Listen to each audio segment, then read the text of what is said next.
This is Tim, and this is Deconstructing Comics.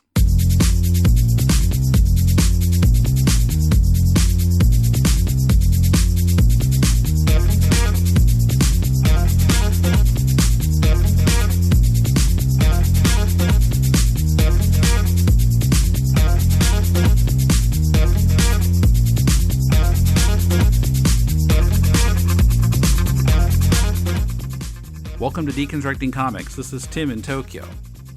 Well, again, the episode I teased last week doesn't exist yet. Even though I'm not the one who's been trying to do that interview, it's on me for breaking my normal policy of not teasing an episode that hasn't already been recorded. Better than half the time, if I do that, the recording gets delayed and then I have to scramble for something else to publish. So this week I was just going to put up a rerun, but I decided instead this might be a good opportunity to do something a little different. I think it's time to take some stock of this podcast. What's the purpose of it? What does it do well? What could it do better? Why is, after 11 years, this podcast still struggling to get more of an audience? I'll be frank, we're still only getting a few hundred downloads for each episode. It varies depending on the episode, but somewhere between 250 and 500 is the norm for an episode in its first week. And that's kind of where we've been for most of our run. Now, that's not terrible. I appreciate those of you who've been sticking with the show for so many years. I'd like to get more feedback from you for sure, but I do appreciate you listening. Mulele, you know Mulele, a co-founder of this podcast, and of course he's my co-host on Critiquing Comics. I was talking with him about this recently, and I'd been thinking about it before that. And what we both concluded was that this podcast has not been personable enough. Now, you may say you listen to a comics podcast to hear about comics, and not to hear the host chit-chat. But think about it. What podcasts do you enjoy most? Which ones do you really buy into? You feel like you have to listen to it every week. You feel like you really know the hosts. One reason I've been listening to iFanboy almost since it started, just a bit before we started in 2005, is because I like hearing those guys be friends. They're younger than I am, and I don't share their love of G.I. Joe. But I love it when G.I. Joe comes up, because you can hear how much they love talking about it. I mean, that doesn't even happen once a month, but every so often, G.I. Joe, and then you just hear them be kids again, practically. And I really enjoy that. Or, just when they have these running gags, or, yeah. So, I mean, I listen to it to keep up on the comics world, too, since I'm over here in Japan, and I don't follow everything that's going on in American comics like I should, being a comics podcaster. But I also listen because I've bought into it for so much, for so long, and I feel like I know those guys. And of course, Ron has been on this show before. It's been quite a few years ago now. One of my favorite podcasts is, of all things, the Around the NFL podcast. Even if you don't like football, you'd have to admit it's a pretty entertaining podcast. The four guys on it all have their characteristics and quirks, running gags among them. It's hilarious. Deconstructing Comics started off a bit more like that. It was me and Mulele and Brandon every week.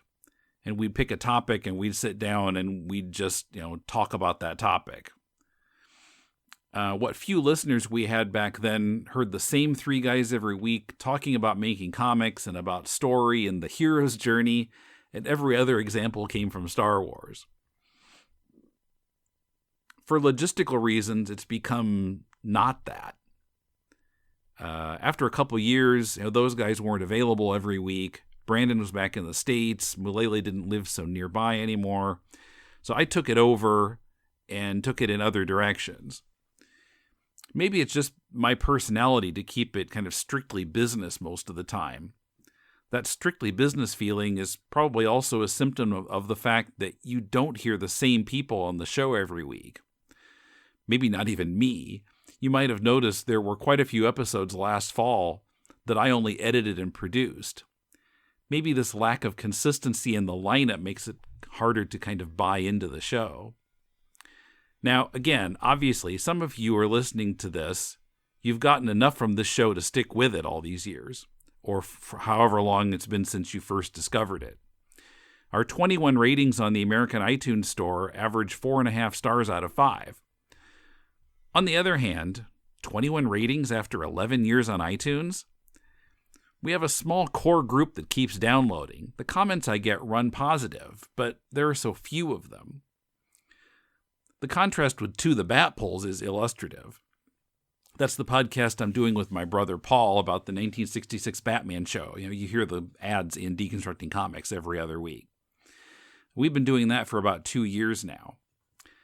The audience reaction to the Bat Polls has been noticeably better than for Deconstructing Comics, even though the download numbers per episode are about the same and they're noticeably increasing.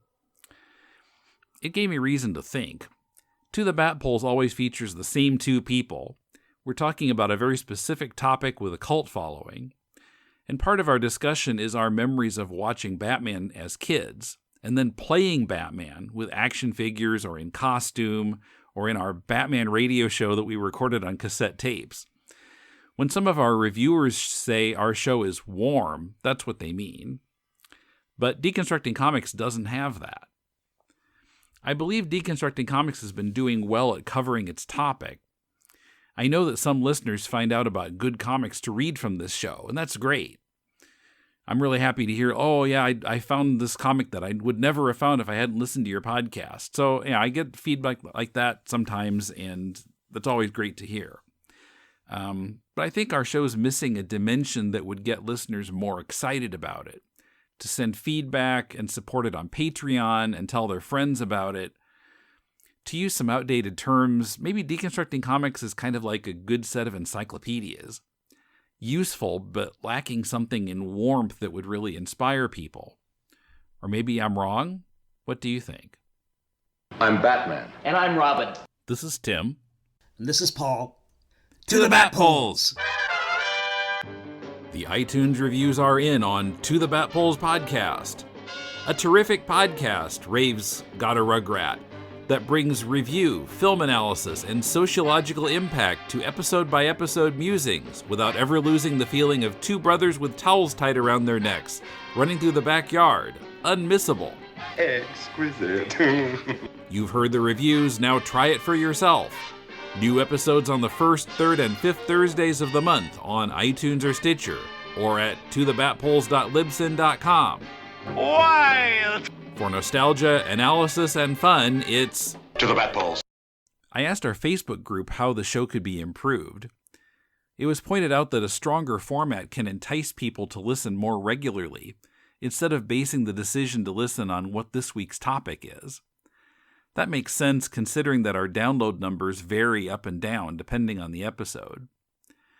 Of course, part of a strong format is having the same people on the show every week. A strong format and the same personalities every week would both increase a feeling of familiarity. I don't foresee a prospect of having the same people on every week, but perhaps I can brainstorm about how to make the format stronger without making too much more work for myself. Now let me pull back the curtain a bit. I put a lot of time into podcasting. I put out this show on Mondays, and my English study podcast for Japanese on Tuesdays, and then on Thursdays it's either Critiquing Comics or To the Bat Polls. I teach English at a high school 3 days a week. I have private English students who I mostly teach on Skype. Plus I have a few other small side jobs. I'm making ends meet. When I was laid off from my full-time office job 3 years ago, I'd hoped to find a way to make money from podcasting by now, so that I wouldn't have to do so many other jobs and would have more time to do this. But so far, that's still been pretty elusive. Money to buy comics and especially time to read them have both been a little tough to come by. Now, of course, I live in Tokyo. I've tried to take advantage of that fact as well as I can. For example, covering the International Comics Festival every fall, and then last summer the first annual Comic Arts Tokyo. I've interviewed some local foreigners who make comics, and a few Japanese, but it seems to be fairly tough to find Japanese comics creators who speak English. You might recall that I interviewed Yugata, a local creator whose work I really like. But since she doesn't speak English, I just put a translated transcript up on the website. I didn't think a Japanese interview with voiceover translation would make a very good podcast. So I feel like there are limitations on how well I can cover the local scene. I have gotten some feedback showing interest in hearing more manga reviews, maybe on a monthly basis. Is that something you'd like to hear? I'd really like to hear from you. Think about your favorite podcasts on any topic. What makes them your favorite? How could that be applied to Deconstructing Comics? I've always liked how our show is so variable, but now I'm starting to think that's a weakness rather than a strength. I suppose it depends on whether those variations stay within your interests or not. Interviews. I got a few suggestions for who to interview before, when I did a survey last summer. I got Dan Peraro. He was on. I contacted one of the others that was suggested, but I didn't get an answer from him. There's also the problem of interviewing someone who's done a lot of work when I haven't read any of it. Or maybe I have, but not in decades, and I don't have any of it handy. And where do you start? I like to be educated in the work they've done before I interview them. Otherwise, I'm just asking cookie-cutter questions. It might be that the whole show needs to be rethought or rebooted or to hibernate for a while. I'm thinking about what to do. Maybe just publishing less often? Not sure. You can write me at mail@deconstructingcomics.com or look us up on Patreon, Twitter, Tumblr, Facebook, and YouTube. All our social media links can be found on the right sidebar at deconstructingcomics.com. Also, please give us a review on iTunes or Stitcher. Our theme is from bensound.com. Last Thursday on To the Bat Pulls, Paul and I talked about one of the arcs that stuck with us most vividly all these years, the Zodiac Crimes. What were the highlights of this arc when we were kids, and how have our impressions changed now? Look up To the Bat Pulls wherever you find your podcasts or at tothebatpulls.libsyn.com. If you're looking for some constructive feedback on your comic, send it to us and Mulele and I will critique it on our spin-off podcast, Critiquing Comics. Send it to mail@deconstructingcomics.com, and please try to keep it to about 30 pages. A new episode's coming up this Thursday here in this podcast feed, and it's about a comic that's quite well done, too, so be sure to listen. This is Tim, and I'll see you next week on Deconstructing Comics.